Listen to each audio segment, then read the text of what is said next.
State lawmakers are reacting after Friday's home invasion turned kidnapping and armed robbery in St. Matthews. Armand Langford was arrested and charged after a multi-hour manhunt. Police say he kidnapped a woman and her 2 kids from a home, forcing them to drive to PNC Bank with a knife to her throat, where he demanded bank tellers hand over $20 grand. You know how some crimes are absolutely shocking to the conscience of a community? You know how some crimes are so crazy, so elaborate, so absolutely violent that they really shake you to your core and you are absolutely surprised when they happen? Well, despite what was described in the opening of this local news segment, which is a man who initiated a burglary, kidnapped 2 women from said burglary, then brought them over to a bank at knife point in order to force them to rob the bank on his behalf, then stabbed one of the women, this crime is not shocking at all whatsoever, because in reality, as we found out about this Kentucky case, this man was recently convicted. In fact, months ago, he was convicted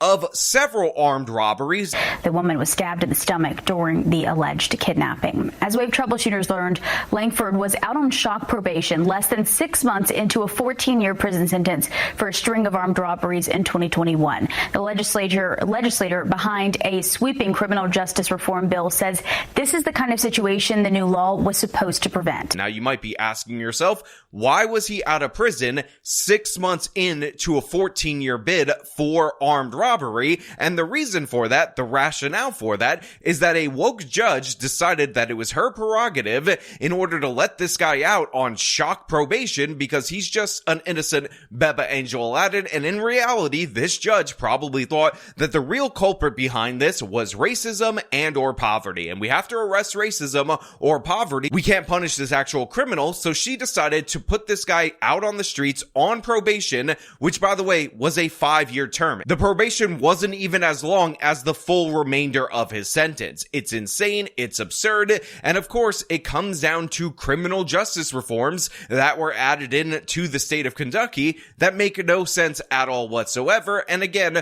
according to the representatives, should have never been applied to this particular case. And this is what we're going to talk about today. But before we do, I want to thank everybody who supports this channel via actualjusticewarrior.com/join. Give me the money. Give me the money. Okay. The meat of the bill was focused on violent criminals, repeat violent criminals that continue to terrorize our cities and in other counties across the state. That's State Rep Jared Bowman of Louisville talking about 2024's House Bill 5, also called the Safer Kentucky Act. He believes that it would have prevented Friday's violent kidnapping turned bank robbery from happening in the first place. Here's why. For instance, up until July 15th, 2024, anyone convicted of robbery in the second degree would have had to serve 20% of their sentence before becoming parole eligible. The law changed that serve rate to at least 85%. There are concerns around the changes, especially when 3 strikes comes into play, when a third violent felony offense mandates an automatic life sentence. But the changes to serve rate matter significantly to Armand Langford's case. So when I first heard this Kentucky state representative talk about how in the state of Kentucky, you're only actually required to serve 20% of your sentence before you're eligible for parole, my first thought initially was that's rather short. In fact, even in a lot of left-wing areas, typically the threshold that you'll have to meet minimum is around 50% of your sentence.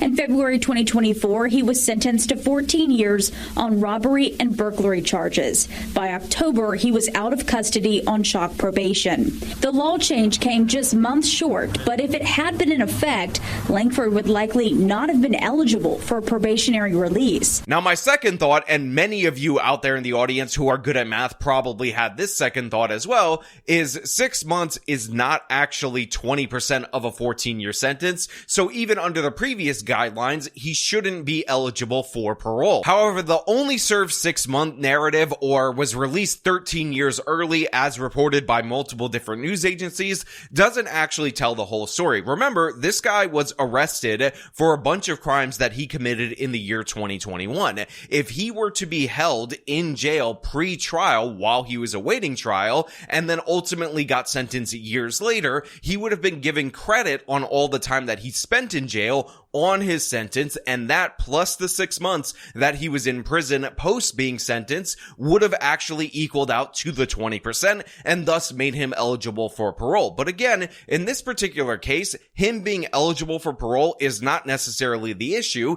If you have a sensible, rational judge, look at the circumstances of his case, look at his long history of violent armed robberies, and keeps him in prison even though he has a parole hearing. However, that was not the case in this particular instance. A judge looked at him, decided that criminal justice reform was the way to go, and she decided to put him on this shock probation program, again, reducing his remaining time to 5 years, which is ridiculous, and that wasn't even 5 years served in prison, it was 5 years out on probation. And to be clear, Kentucky is not one of those states that counts your time in jail pre-trial as double time, they count it as single time, so there is no way, shape, or form that his pre-trial detention plus 6 months would equal out to the point where he only had 5 years left on his sentence. Essentially, the judge rewarded him 6 months after he was convicted of this crime for committing all these armed robberies by cutting his remaining time in half and allowing him to serve that remaining time out on the streets, and he immediately went to reoffend with a very extreme instance of criminality, and nobody should be surprised. That doesn't sit well with Bowman, who says HB 5 was supposed to close a revolving door for violent crime and repeat offenders. I mean, if we apply some good common sense decision making to whether or not we release violent individuals back into our community, then this crime does not happen.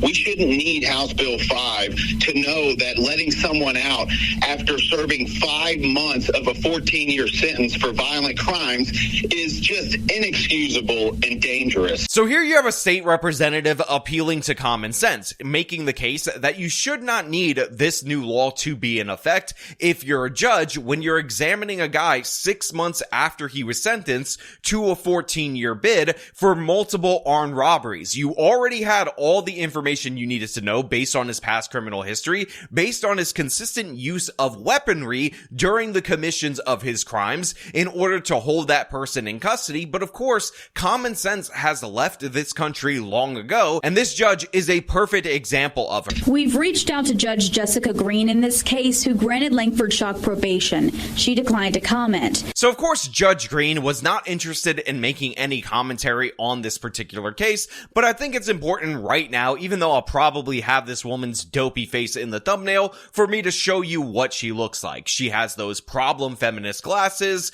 Of course, this happens to be a black woman, but more importantly, this person was appointed to this judgeship by Governor Beshear, the Democratic governor of the state of Kentucky, from a city council seat that she held in Louisville. So this is a Democratic Party activist, a woke criminal justice reformer that was put into this position by the Democratic governor of Kentucky, and this is the result of putting an absolute incompetent in that position, who, by the way, of course, ran for office and promised to do in her role as a judge on a reformist platform. This is somebody who believes criminals are innocent Beba Angel Aladdins, and right now a woman is suffering from a knife wound from one of those Aladdins who apparently just wanted to feed a starving family. Apparently, we gotta release Aladdin from jail so that way he doesn't have his 3 squares a day, dump his ass back onto the streets because he'll just get better, according to Judge Jessica Green.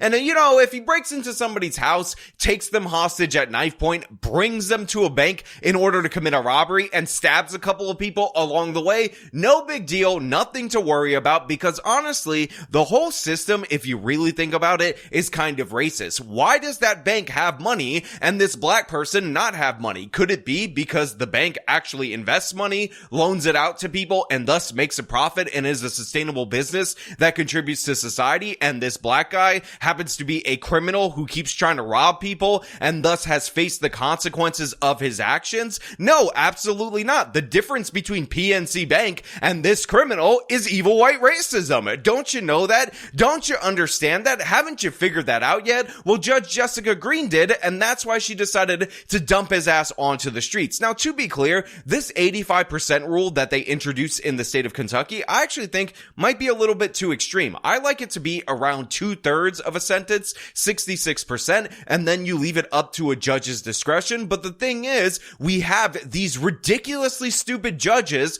put in place in some of the most dangerous areas of the country because those happen to be Democrat-controlled areas, and these are the consequences of leaving up to discretion for absolute idiots to exercise that discretion. Again, we talk about on this channel different failures in the criminal justice system. Sometimes it's a prosecutor, sometimes it's a mayor, sometimes it's a police force, but sometimes it's also a judge. There can be failures at every single level, and even when you succeed on multiple levels. In fact, they succeeded 98% of the way here in that they arrested him, they gathered evidence, they prosecuted him, they got him on a good sentence. The first judge did a good job, but then you have this dumbass judge waltz her ass into the courtroom, look this man dead in the face as he's eyeing who to stab in the courtroom, and says, you know what, those stabby stab eyes, I think they're eyes with a heart of gold. I think if I give this guy a break, how long have you served? 6 minutes? You were in prison for 6 minutes? The other judge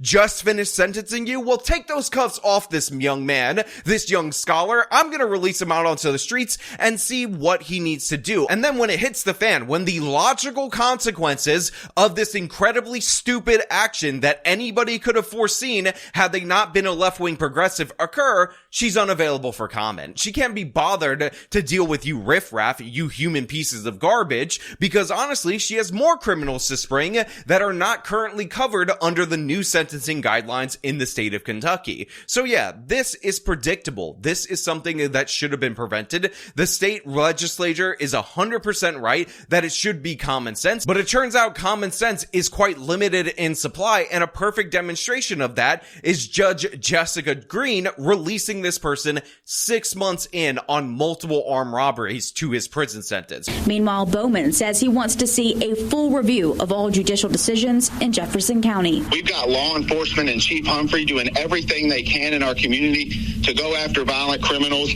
and the juvenile crime issue. All we need is some support from the judiciary. We got 3 branches of government here, and the law's not the problem. The enforcement's not the problem. The judiciary is the problem. We have got to apply a different method for decision making for these violent criminals in Jefferson County, because what we're doing today is not working. So of course the state rep is calling for a review, but let's be honest, Governor Beshear is going to go out of his way to protect this particular judge. Governor Beshear is going to do everything in his power to cover up all the different various stupid appointments that he has made throughout his tenure as the Kentucky governor, and this is going to happen again in a similar case. We're going to see the news about it for a little while, and then it's going to be dropped, and the problem won't be solved until you replace this absolute idiot and all of these idiots in office. But you know what? Those are just my thoughts. I want to know what you guys think about this down in the comments below. As per usual, if you like the video, show them by leaving a like, subscribe for more content, follow me on the social medias.